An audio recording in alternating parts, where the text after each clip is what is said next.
오늘 저와 여러분이 함께 읽은 본문은 창세기에서 가장 유명한 본문입니다.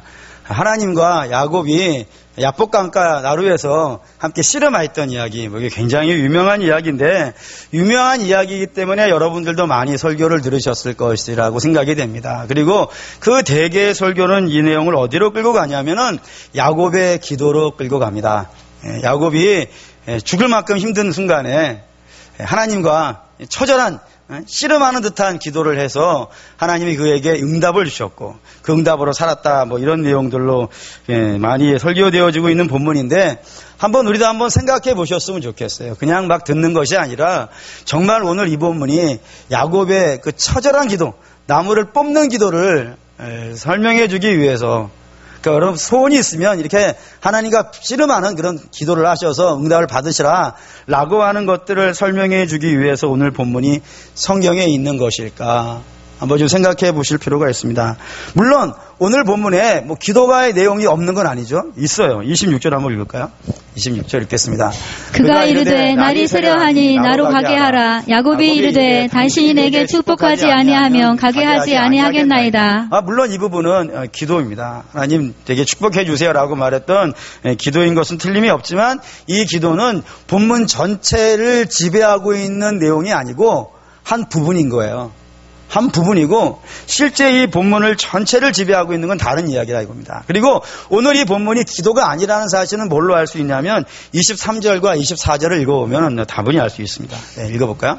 그들을 인도하여 시내를 건너가게 하며 그의 소유도 건너가게 하고 야곱은 홀로 남았더니 어떤 사람이 날이 새도록 야곱과 씨름하다가, 야곱이 형이 자기를 죽이러 오자 그 형이 겁나서 자기의 재산과 자기의 부인과 자기의 자식을 요단강을 다 건너가게 하고 자기 혼자 남았다고요. 자기 혼자 남아서 그 요단강 나루터에서 끙끙거리고 있는데 갑자기 어떤 사람이 나타난 거예요. 이 어떤 사람을 우리는 하나님이라고 이해를 한단 말이죠. 하나님이 나타나서 야곱을 붙잡고 씨름하기 시작한 거예요. 그러니까 이걸 거꾸로 이야기하면 이 하나님이 나타나서 야곱을 잡기 전까지는 뭐가 없는 거예요. 씨름은 없는 거라니까요. 기도가 시작되는 게 아니란 말이에요. 먼저 하나님이 야곱에게 뛰어들어가지고, 갑자기 야곱이 기대도 안 했는데 갑자기 뛰어들어가지고 하나님이 야곱을 붙잡았고 하나님이 막 씨름한 그 결과로서 기도가 나온 거란 말이에요.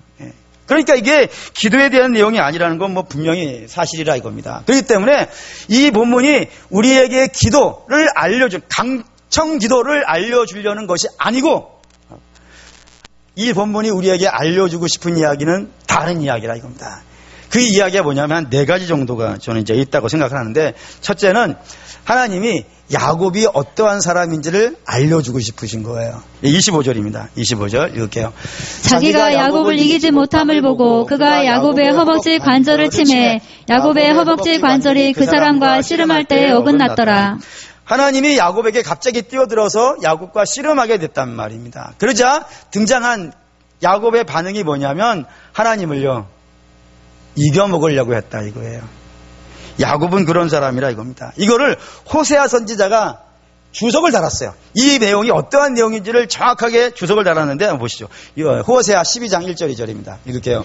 에브라임은 바람을 먹으며 동풍을 따라가서 종일토록 거짓과 포악을 더하여 알스와 계약을 맺고 기름을 애굽에 보내도다.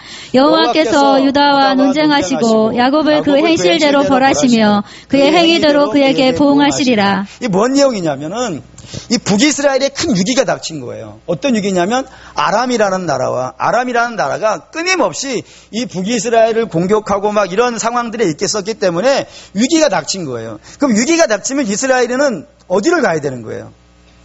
하나님께 가야 되는데 하나님께 안 가는 거예요. 하나님이 예언자들을 보내가지고 야 지금 이 문제는 하나님만이 해결해 줄 수 있어. 너 하나님께 와서 하나님께 도움을 구해. 하나님 너 도와주시려고 나를 보내셨잖아. 막 끊임없이 이야기하는데 이 북이스라엘에 있는 모든 왕들과 통치자들은 하나님께는 안 가고 어디로 간다고요? 아시리아로 가고 그리고 애굽으로 가는데 바리바리 싸들고 가는 거예요. 뭐 돈 싸들고 가고 재물 싸들고 가가지고 거기 가서 도와달라고, 우리 좀 도와달라고 막 애정하고 애걸복걸하고 있는 거예요. 하나님 가지 말라 그러는 거예요. 그러면서 뭐라 그러시는 거냐면은, 야 너희 왜 내가 가지 말라고 하는 일만 해. 내가 하지 말라니까. 그리 가면 안 된다니까. 그리 가면 망한다니까. 내가 여기 와 있잖아. 내가 와 있는 나한테 도와달라 그래야지. 왜 엉뚱한 데 돌아다녀? 왜 엉뚱한 데 돌아다녀? 그러시는 거란 말이에요. 그때 왜 하지 말라는 것을 계속해? 왜 그렇게 고집을 부려? 그러면서 그런 고집 부린 사람 하나를 끄집어왔단 말이에요. 그게 누구예요? 야곱이라 이거예요. 왜 너 야곱처럼 그래? 그리고 3절에 이렇게 등장합니다. 3절에 이제 읽을게요. 야곱은 모태에서 그의 형의 발뒤꿈치를 잡았고 또 힘으로는 하나님과 겨루되. 이렇게 나가는 거예요. 야곱처럼 왜 그렇게 남의 발목이나 잡으려고 그러고, 왜 쓸데없는 짓 하려고 그러고, 왜 그렇게 하나님과 겨루려고 그러냐고. 그냥 나한테 와서 도와달라고 그러면 될 텐데 왜 내 말을 듣지 않고 네 고집대로, 네 생각대로, 네 마음대로만 하려고 그래 라고 하면서 이 본문을 쓴 거라 이거예요. 그게 이스라엘의 모습이니까. 하나님 말은 듣지 않고 자기 고집대로 하려고 하는, 그게 북이스라엘이었고 그거의 야곱이었다 이겁니다. 그러니까 야곱은 인생 자체를 철저히 어떻게 산 사람이냐면 자기 고집으로, 자기 욕심으로, 자기 뜻을 이루기 위해서 그렇게 살아간 사람. 그래서 야곱 하면은 이런 식의 내용이 되는 거예요. 그의 고집은 고래 심줄 같고, 그의 고집은 황소 같은, 한 번 마음 먹고 한 번 고집 부리기 시작하면요, 하나님도 쉽게 꺾지 못할 만큼, 하나님도 내 생각은 못 꺾고, 하나님도 내 마음을 돌리지는 못해 라고 하는 그런 고집불통의 사람이 이 야곱이었다라고 성경이 이야기하는 겁니다. 이것이 첫 번째로 보여주고 싶었던 거라는 거예요. 그러니까 이 씨름을 통해서 하나님이 보여주고 싶은 것은 야곱이라고 하는 사람의 그 마음속 깊숙한 곳에 있는 죄악된 본성, 그거를 먼저 끄집어내시려고 이 본문을 썼다는 겁니다. 이게 우리에게 참 중요하다 이거예요. 왜 중요하냐면은 우리가 보다시피 야곱이라는 사람에게 하나님이 임하셨어요. 언제 임하냐면 야곱의 인생에서 가장 어려운 순간이었어요. 얼마나 어려웠냐면 야곱이 자기 집으로 오고 있는 거예요. 아버지 집으로. 그러면 아버지 집에 가서 누구나 환영받을 생각하지 않겠습니까? 근데 환영받는 것이 아니고 어떤 일이 이루어지냐면 형 에서, 이 야곱에 대해서 철천지 원한을 갖고 있는 에서가 이 야곱을 맞이하러 오는데 그냥 오는 게 아니고요, 군사 400명을 데리고 오는 거예요. 여러분, 군사 400명을 데리고 온다는 것은 환영 인파가 아닌 거예요. 환영 인파는 이렇게 오지, 군사를 내려오지도 않을 뿐만 아니라 칼찬 군사를 내려오는 것도 아니고 이렇게 막 떼거리로 오는 것도 아니라고요. 근데 야곱을 그냥 어떻게 해버리겠다는 그런 에서의 마음이 있어가지고 군사를 끌고 오니까 야곱도 이걸 직감했단 말이에요. 아, 이 형이 나를 가만두지 않으려고 하는구나. 이 직감이 들어가지고 이 자기 가족들은 요단 압북강을 다 건너가게 하고 자기는 넘어가지도 못하고 절절절절 거리고 있는 상황이라고요. 그래서 하나님은 이 압북강에 있는 야곱을 어떻게 하실 거예요? 앞으로요, 건져내실 거라니까요. 에서의 소나기에서 건져내실 거란 말이에요. 저를 살려주실 거라 이거예요. 근데 그거 전에 해야 될 일이 있는 거예요. 뭐예요? 그가 어떤 사람인지를 알려주고 싶은 거예요. 그의 죄의 본성을 알려주고 싶어 한다 이거예요. 왜요? 그것이 해결되어지지 않으면 아무리 부어져 봐야 소용이 없기 때문입니다. 마치 이런 거예요. 우리가 병원에 가잖아요. 그 의사 선생님들이 제일 처음 뭐부터 하신답니까? 검사하시잖아. 그냥 수술 테이블에 올려놓고 바로 수술 안 들어가잖아요. 검사한다고요. 뭐 엑스레이도 찍고 CT나 뭐 초음파도 하고 MRI도 하고, 그런 거 우리가 듣도 보도 못하던 그런 어마어마한 검사들을 다 하는 이유가 뭐예요? 우리를 고통에 빠뜨리고 아무리 약을 투입하고 아무리 뭘 일을 해도 그거를 해결해 주지 못하고 하는 우리 속에 들어있는 병원체를 발견해서 그거를 고쳐야 되는 건 아니겠어요. 그거를 먼저 해내기 위해서 막 검사를 하는 것처럼 하나님이 우리에게 은혜를 부어주시기 전에 그 은혜가 들어와야 아무 역할을 못하는 하여는 그 죄악된 본성들이 우리 안에 있다 이겁니다. 그거를 그대로 두고서는 하나님도 거하실 수 없고 은혜를 부어줘 봐야 그 은혜가 소용없어지고 헛된 은혜가 되게 하는 그런 죄악된 본성들이 이 땅에 있는 사람들에겐 있단 말이에요. 그래서 그걸 어떻게 해야 되는 거예요? 먼저 끄집어내서 보게 해가지고요. 보면 뭐 하겠어요? 우리가 회개하는 거예요. 우리가 왜 회개를 못하죠? 내가 뭔 죄를 졌는지 잘 모르는 거예요.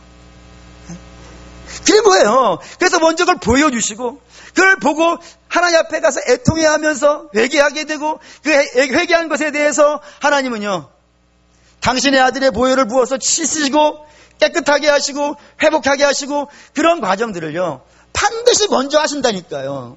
그래서 우리 주님이 이 땅에 오셔가지고 제일 처음 하신 설교의 첫 마디가 뭐예요? 회개하라, 천국이 갔다 왔다는 거예요. 천국을 주시려고 그런다니까요. 근데 천국을 못 오게 하고 있는 것이 너희 안에 있는 죄니까 그 죄를 해결하기 위해서 아들이 죽는 거란 말이에요. 그러니까 죄의 문제를 먼저 다루는 것이 하나님이 당신의 역사를 진행해 가시는 데 있어서요 가장 먼저 하는 일이라는 걸 알려주신다 이겁니다. 그래서 오늘도 마찬가지라 이거예요. 우리가 예배드리면 맨 처음에 신앙 고백하죠. 신앙 고백한 다음에 뭐 하나요? 고백의 기도해요. 고백의 기도를 맨 처음 갖다 놓은 이유가 뭐겠어요? 우리가 이런 죄인이라는 걸 확인하는 거예요. 우리가 고백의 기도하는 그 기도의 제목에서 자유로운 분이 누가 있을까요? 우리가 다 그에 걸리는 분들이에요. 그래서 그걸 확인하는 거예요. 그 용서를 구하는 거예요. 주여 나를 용서하여 주시옵소서. 그리고 은혜가 부어지도록 그렇게 예배를 세팅했다 이겁니다. 그리고 나서 은혜를 받을 수 있도록. 이게 하나님이 하시는 일반적인 보편적인 특성이라 이거예요. 그렇기 때문에 우리 사랑하는 믿음의 성도 여러분들도 항상 우리 안의 죄를 보게 하여 주시고 그 본죄에 대해서 회개케 하여 주시고 그것이 치료되는 역사가 있게 하여 주시옵소서가 우리가 가장 먼저 해야 되는 작업인 것을 기억하실 수 있기를 바랍니다. 두 번째 이 야복강의 기도가 야복강의 사건이 우리에게 알려주고 싶어하는 또 하나의 이야기는 야곱은 자기 욕심과 자기 고집으로 충실한 사람인데 하나님은 그런 야곱을 어떻게 하셨다는 거예요? 씨름해 주시더라는 겁니다. 상대해 주시더라는 거예요. 24절 읽을까요? 24절 읽겠습니다. 야곱은 홀로 남았더니 어떤 사람이 날이 새도록 야곱과 씨름하다가 여기 날이 새도록 날이 새도록이라는 말은 그냥 밤이 새도록이라는 말도 되겠지만 끝까지라는 말도 될 것 같아요. 하나님이 그 고집불통이고 자기 생각 중심이고 매사에 하나님 뜻과 관계없이 살아가는 것을 인생의 목표인 것처럼 살아가고 있는 야곱을 그냥 에이 나 몰라 해가지고 버리실 수도 있고요. 포기하실 수도 있음에도 불구하고 어떻게 하셨다고요? 밤새 붙잡아 주시더라는 거예요. 우리 다른 이야기로 좀 해볼까요? 주님과 베드로의 이야기가 있습니다. 베드로가 주님과 대화를 나눈 이야기 중에 이런 대화가 하나 있거든요. 주님께 와서 질문을 해요. 뭐라고 질문하냐면 주님 어떤 사람이 잘못을 했어요. 그러면 우리가 한 7번 정도 되겠습니까? 라고 이렇게 얘기를 한 거예요. 저는 이 베드로의 질문만 봐고도 놀랬어요. 왜 놀랬냐면은 여러분도 한번 좀 생각을 해보시죠. 여러분들의 집에 자녀가 있어요. 뭐 자녀 없는 분은 친구라고 합시다. 자녀가 있는데 그 자녀가에게 말을 한 거예요. 부모님이 야, 너 숟가락은 입에 넣어야지 코에 넣으면 안 돼. 이렇게 얘기를 했어요. 근데 자녀가 자꾸 입에다 넣지 않고 코에다 집어넣는 거예요. 그래서 코평수를 넓히고 있는 중이었단 말이에요. 그러면은 여러분들이 얘야 그거 코에 넣는 게 아니고 입에 넣는 거야 라고 웃고 몇 번 얘기하실 수 있겠어요? 예?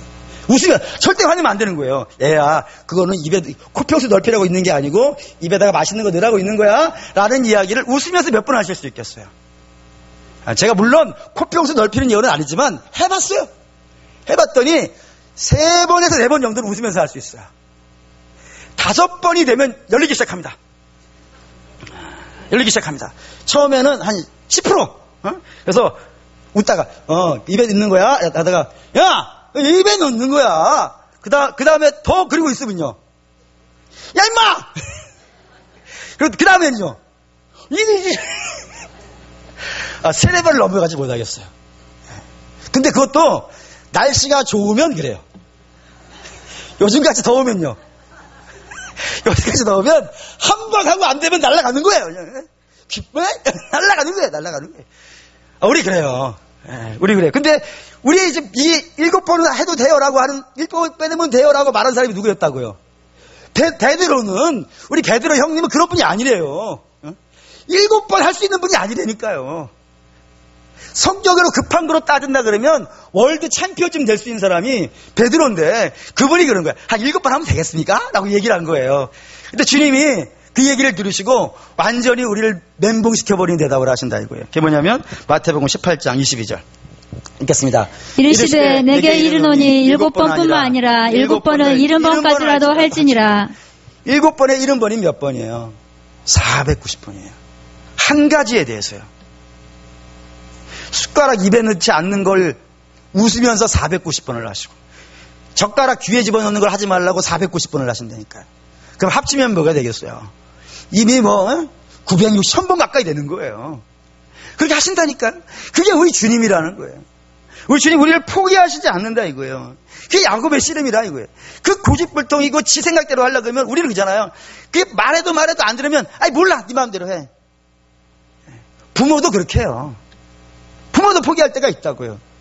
근데 하나님은요 절대로 그 야곱을 포기하지 아니하시고, 야곱은 잘한 적도 물론 있겠죠. 사람이 살면서. 근데 잘한 것보다는요 못한 게 훨씬 많은 사람이에요. 근데 못한 게 그 훨씬 많은 사람임에도 불구하고 야곱이 잘하든 못하든 관계없이 그를 향한 한 가지 마음으로만 대하시는, 끝까지 그를 붙잡으시고 밤새도록 그를 놓아주시지 아니하시는 그 하나님이 우리 하나님이라는 사실을 알려주고 싶어서 이 본문을 쓴다 이거예요. 세 번째는 이런 얘기가 붙어 나와요. 근데 그렇게 밤새 붙잡았음에도 불구하고 끝까지 고집을 꺾지 않는 그 야곱의 고집을요 하나님 꺾어버리시더라 이거예요. 결국에는 이 말이 굉장히 중요해요. 그래서 어디를 하나님이 꺾어버리신 거 되냐면, 옛날 성경에는 환도뼈라고 했고 지금은 이제 허벅지뼈입니다. 허벅지 관절을 이제 분질러버렸다라고 이렇게 되어져 있는데, 왜 이렇게 얘기하냐면 히브리 사람들은 사람의 힘이 어디서부터 나오냐고 생각했냐면 허벅지부터 나온다고 생각을 했어요. 허벅지에서 힘이 근원이 있다라고 생각을 했어요. 근데 그게 꼭 히브리 사람만 그런 것이 아니고 우리도 그렇게 얘기하는 것 같아요. 지난번 동계올림픽 평창에서 있었을 때 우리가 평소에 잘 몰랐던 종목 중에 스켈레톤이라고 하는 게 있었지 않습니까? 거기에서 금메달 따신 분이 윤선빈이라는 분이었는데, 그분에 대해서 인터넷 검색을 하면 윤선빈 옆에 붙어 나온 단어가 있어요. 같이 나오는 단어가 있어요. 뭔지 아시나요? 허벅지! 같이 나옵니다. 왜? 워낙 그때 화제됐거든요. 그래서 얼마나 허벅지가 두꺼운지 기자가 가서 쟀어요. 줄자로 쟀더니 제 기억으로는 허벅지 둘레가 26인치였어요. 그러니까 우리 여기 여신도들의 그 허리보다 굵은 거예요, 허벅지가. 목사님, 저를 모르셔서 그러는 모양인데. 저는 여러분들의 허리는 다 19인치로 보여요. 비비안니쯤 된다고 생각하기 때문에. 그래, 얼마나 두꺼워요. 그래서 기자가 묻는 거죠. 이 힘이 여기서 나온다고. 힘이요. 그죠. 다리, 허벅지에서 힘이 나와요. 그러니까 야곱에게 허벅지는 그의 고집을 상징하는 거예요. 그의 주장을 절대로 꺾이지 않는. 허벅지 뼈는 또 사람의 뼈 중에서 제일 두껍다면서요. 잘 안 부러지는 뼈라면서요. 그런데 그렇게 강력한 그 인생의 고집을 하나님이 결국에는 꺾어버리시더라 이거예요. 왜죠? 자기 고집대로, 하나님의 뜻이 아니라 자기 고집대로 살면요 결국에는 망한다 이거예요. 결국에는 망한다고요. 사람은 잘못된 길로 가요. 하나님의 우리에게 제시해 주는 길은 어떻게 보이냐면 좁은 길로 보여요. 원래는 이게 좁은 길이 아니에요.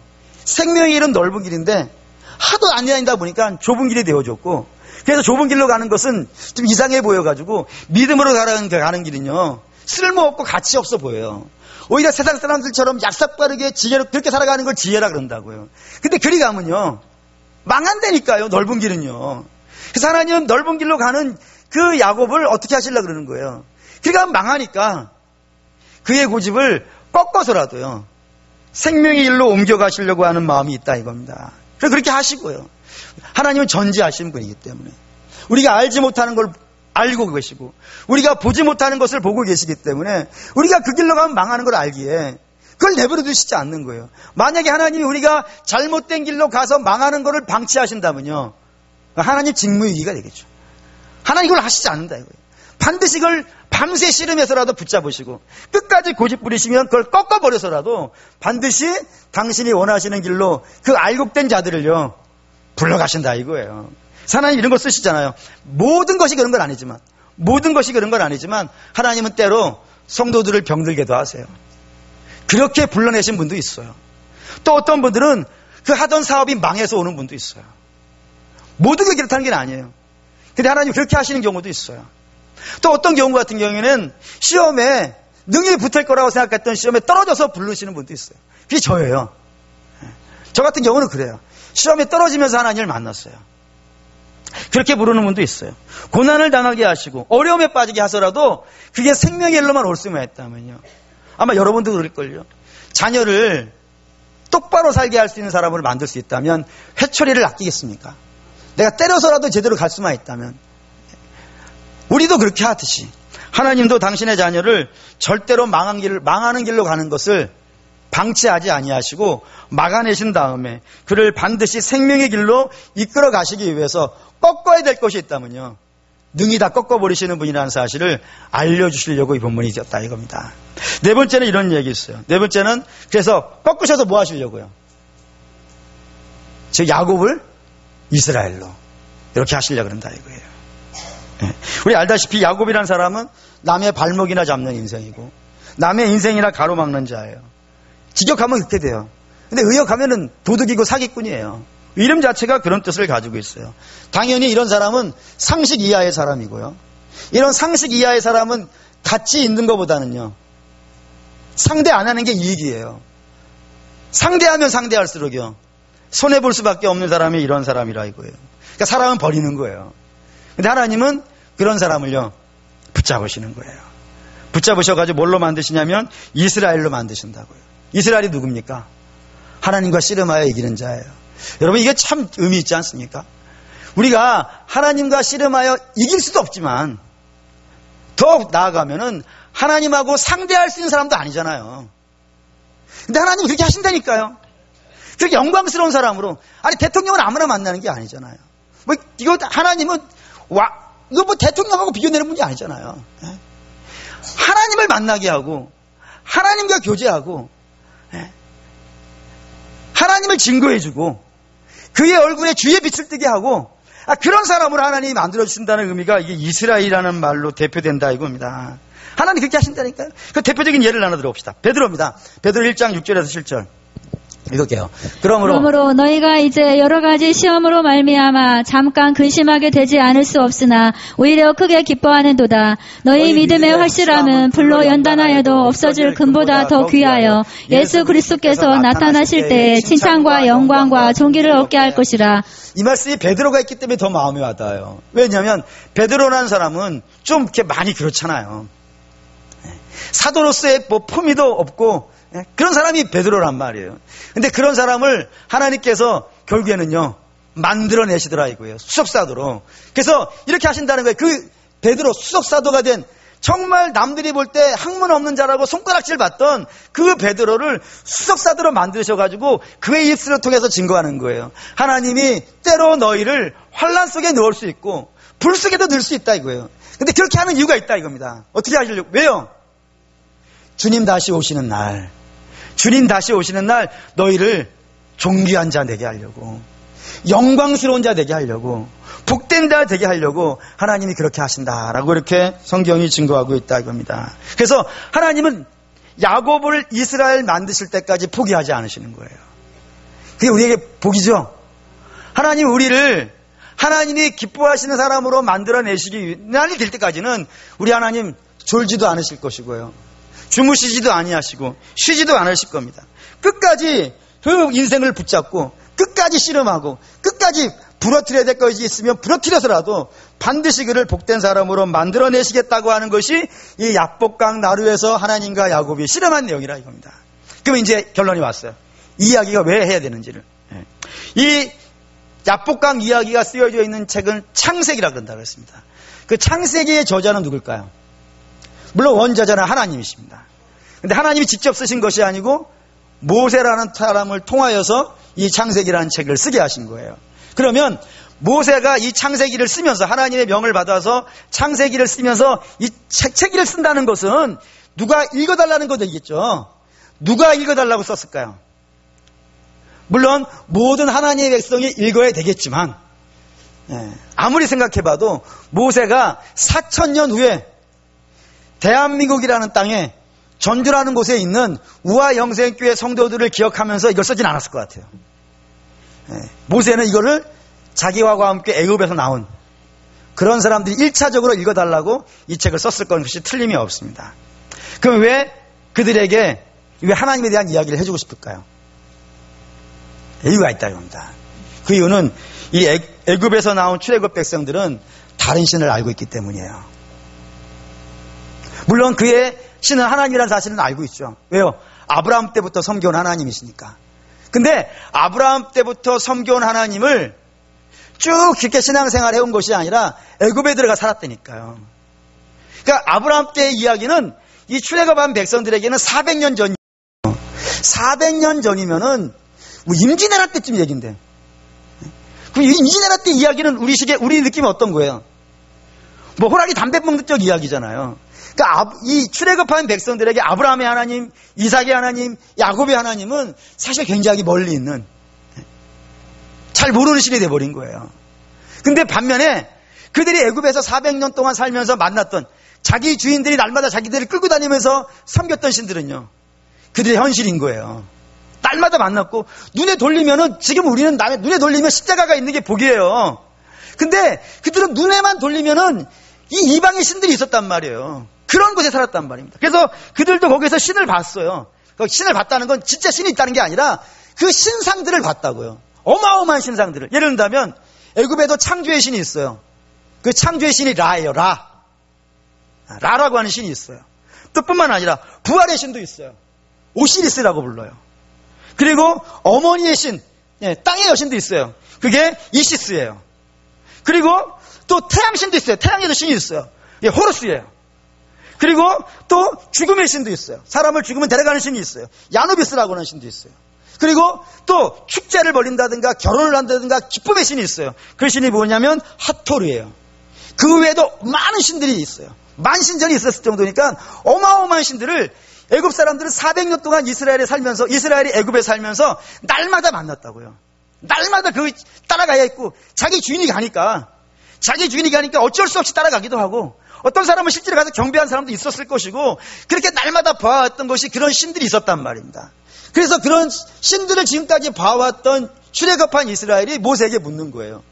우리가 이때까지 알고 있는 신이 이런 신들도 있는데 우리를 부른 하나님 그럼 누구냐 이거예요. 누군데 우리를 그 애굽 땅 그 좋은 땅에서 불러내서 이 광야 한복판에 두느냐? 그 하나님 도대체 누구냐? 라고 묻게 되어졌단 말입니다. 그리고 그 묻는 이스라엘에게 모세가 우리 하나님 이런 하나님이야 라고 이야기해 줄 필요가 생겼고 그 필요한 이야기들이 바로 창세기에 들어있는데 그중에 가장 대표적인 이야기가 오늘 야복강 이야기라고요. 그래서 애굽의 신과 우리 하나님 어떻게 다르냐? 이거 직접적으로 비교한다 이겁니다. 예를 들면 애굽의 신은 어디에 있냐면 자리에 있어요. 어느 곳에 있어요. 여러분도 아마 이집트 가보신 분 아시나 모르겠지만 룩소르라는 곳이 있어요. 그래서 테베라는 곳이 있어요. 카르나기라는 곳이 있어요. 거기에 신전들이 있어요. 그래서 신을 만나려면 내 인생에 고민이 있고 내 마음에 고통이 있으면 여기로 가야 돼요. 룩소르로 가야 돼요. 나일강 근처에 살다가도 룩소르로 가야 돼요. 테베로 가야 되고 거기 가야 신을 만나니까. 그런 신이 그렇게 돼요. 지역에 있고 그 신전 안에 갇혀있는 신이고 그리고 그 신을 만나러 갈 때도 날을 잡아야 돼요. 아무 때나 갈 수가 없어요. 그래서 태양이 강한 그 사람들이 말하는 표현으로 말하면 태양의 힘이 강해진 하지 때는 태양신에게 가야 돼요. 그리고 달의 힘이 강해지는 동지 우리가 이렇게 얘기한다는 게 아니고요. 그들이 말할 때 그 동지 때가 되어지면은 태양신에게 가면 힘을 못 쓰는 거예요. 그때는 달신한테 가야 돼요. 그래서 거기서 불러야 돼요. 그리고 갈 때 그냥 가면 안 돼요. 좋은 걸 가지고 가야 돼요. 이왕이면 비싼 걸 갖고 가야 돼요. 그래서 내가 비싼 거를 주고 내가 원하는 걸 받아오는 거예요. 그래서 마치 그 신상이 어떤 것이냐면 수퍼 같은 거예요. 내가 주고 내가 원하는 거 받아오고 인격적인 관계는 없어요. 그냥 기계적으로 주고받는 그런 관계가 있는 것이 이방의 신이라 이거예요. 반면에 하나님은 어떤 분이시냐면 그런 하나님이 아니라 이거예요. 하나님 어느 지역에 있는 분이 아니라 이거예요. 원래 하나님이 야곱하고 어디서 만나기로 했죠? 베델에서 만나기로 하셨어요. 너 베델로 오라 그랬단 말이에요. 그럼 하나님이 베델에서 야곱 언제 오나 이러고 있는 분이 아니라 못 오고 있으니까요. 야복강으로 넘어오시는 거예요. 당신이 직접 넘어오셔가지고 그를 붙잡고요. 그만 고민하고 괴로워하고 있는 그를 붙잡고 하나님이 그를 씨름하고 계시는 거예요. 마치 이런 느낌이 들어요. 그 교회에서 설교하면 간혹 나오는 예화 중에 하나가 있는데, 한 사람이 죽어서 하나님 앞에 갔습니다. 그래서 돌아온 인생길을 반추해 보는 거예요. 근데 인생길에 쭉 4개의 발자국이 찍혀 있는 거예요. 2개 이렇게 4개요. 하나는 내 발자국, 나머지 2개는 우리 주님 발자국. 이렇게 쭉 걸어오고 있었다. 근데 자기 인생에서 가장 힘든 그 순간에는 발자국이 2개밖에 없는 거예요. 그래서 주님께 따지는 겁니다. 주님, 항상 같이 계신다고 하신 하나님이 좋을 때는 같이 계셨네요. 근데 제가 힘들 때는 왜 저를 버리고 가셨어요? 라고 이야기하자 주께서 이렇게 얘기하셨다잖아요. 아들아, 딸아, 그 발자국 네 거 아니야. 내 거야. 내가 너를 붙잡고 있었어. 넘어질까봐, 자빠지고 죽을까봐 업고 왔고 안고 왔고 그 순간을 넘어온 거야. 하나님 그런 하나님이라 이거예요. 하나님은 나를 거기다가 버려놓고 가시는 분이 아니라니까요. 내가 고민하고 있는 그 자리에 네 알아서 혼자 해봐, 그리고 내버려 두시는 분이 아니라 그리로 쫓아오셔서 그를 붙잡고 그와 씨름하는 분이라 이겁니다. 그리고 놀라운 것은요, 이 모든 과정 속에 거래는 없어요. 거래가 없다는 사실은 뭘로 알 수 있어요? 야곱이 자기 소유를 다 어떻게 했다고요? 강으로 넘어버렸다고요. 야곱은 자기 혼자밖에 없어요. 몸뚱아리 하나밖에 갖고 있지 않아요. 근데 그 몸뚱아리 하나밖에 없는 야곱하고 하나님이 씨름하신다 이겁니다. 씨름하셔서 결국에 그를 야곱에서 이스라엘로 만들어내시더라 이겁니다. 그래서 결론을 갖고 오는 거예요. 결론을 30절 읽겠습니다. 30절. 그러므로 야곱이 그곳 이름을 브니엘이라 하였으니 그가 이르기를 내가 하나님과 대면하여 보았으나 내 생명이 보존되었다 함이더라. 이게 하나님이라 이겁니다. 뭐라고 얘기하냐면, 나는, 야곱이 그러는 거예요. 나는 내 고집대로 산 사람이라 심판받아 마땅한 자라고요. 하나님 보면, 죄인은 하나님 보면 죽어야 되는 거예요. 근데 내가 죄인 된 내가 하나님을 보았음에도 불구하고 죽기는커녕 어떻게 됐다고요? 생명의 보존을 받았다고. 다시 말하면 복을 받았다 이거예요. 그게 브니엘이라는 겁니다. 그래서 브니엘은 원래 또 찾아보시면 여기 번호가 써 있어요. 내려가 보시면 브니엘은 얼굴이고요, 엘은 하나님이에요. 그래서 직역하면 하나님의 얼굴 이렇게 되어져요. 근데 저는 직역보다는 의역이 맞다라고 생각해요. 외국어는 직역보다는 의역을 해야 될 경우가 많이 있어요. 그게 뭐냐면 이제 저는 이렇게 해석을 합니다. 하나님의 진면목, 얼굴 면자거든요. 하나님의 진짜 얼굴. 그 얼굴은 죄인을 어떻게 하시는 거라고요? 외면하지 아니하시고 그를 붙잡으시고 씨름하셔서 결국에 그의 고집을 꺾어 이스라엘로 만들어낸, 죽이는 하나님이 아니라 살려내시고 복되게 하시고 영광스럽게 하시는 하나님, 그게 하나님이시고 그 사랑이 나타나는 곳이 이 야복강 이야기라 이거예요. 그래서 야복강 이야기는 야곱이 기도한 이야기가 아니라 하나님이 야곱을 이스라엘로 만들어내시는 하나님의 사랑의 이야기고, 하나님의 의지의 이야기고, 하나님의 열심의 이야기라 이거예요. 근데 그 열심과 그 사랑이 오늘 저와 여러분에게 나타났다 이거예요. 이걸 알까요? 이걸 알아야 되는데, 다른 걸 앞에 거 다 잊어버리셔도 이걸 알고 가셔야 되는데, 그게 뭐냐면 이 하나님의 의지와 하나님의 사랑과 하나님의 열심이 구약에는 야복강에 나타났다 그러면 신약에는요 여기에 나타났습니다. 로마서 5장 8절 있습니다. 우리가 아직 죄인 되었을 때 그리스도께서 우리를 위하여 죽으심으로 하나님께서 우리에 대한 자기의 사랑을 확증하셨느니라. 야곱의 야복강 이야기예요. 야복강 이야기예요. 하나님의 아들을 주셨다고요. 근데 항상 이 말씀 읽을 때마다 늘 놀래요. 늘 놀라는 건, 늘 놀라고 늘 충격을 받아요. 왜 그러냐면 이런 질문을 항상 저는 이 말씀 읽을 때마다 드려요. 하나님이 내가 너를 위해서 아들을 줬어, 이게 내 사랑이야 라고 얘기하면 저는 이렇게 질문을 드려요. 주님 왜 그러셨어요? 라고. 혹시 제게 뭐 선한 것이 있던가요? 아들을 주실 만한 뭐 선한 것을 발견하신 것이 있으세요? 저는 없는데. 그래서 이런 얘기를 계속 이어가서 해요. 주님, 저는요 어떤 선한 결심을 하고 3일을 넘기기가 힘든 사람인데, 주님, 저는 하나님의 말씀을 늘 읽으면서도 그 말씀을 삶으로 연결시키는 것에 매우 둔한 사람인데, 주님, 저는 작은 문제만 있어도 하나님을 원망을 잘하는 사람인데, 주님, 저는 사람하고 문제가 생기면 하나님을 잊어버리는 사람인데요. 아니, 사람하고 문제가 생기면 말이죠, 사람하고 풀어야 되는 게 정상 아니겠어요? 근데 우리는 하나님과 사람하고 문제 생긴 것인데 하나님과 문제 생긴 것처럼 예배를 포기하는 경우가 많아요.